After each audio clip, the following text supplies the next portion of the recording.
এখানে কাউকে লাগবে না, আপনার প্রধানরা ফোনে যোগাযোগ থাকেন, সব ব্যবস্থা দিতে ছেলেটাকে একটু বুঝান আপনারা, আপনার হাতে আছে আপনার একটা ভাতে আমার ব্যাপার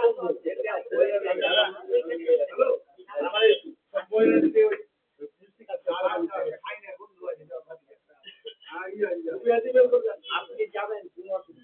কোনো অসুবিধা নেই, একটা কথা চলে যায়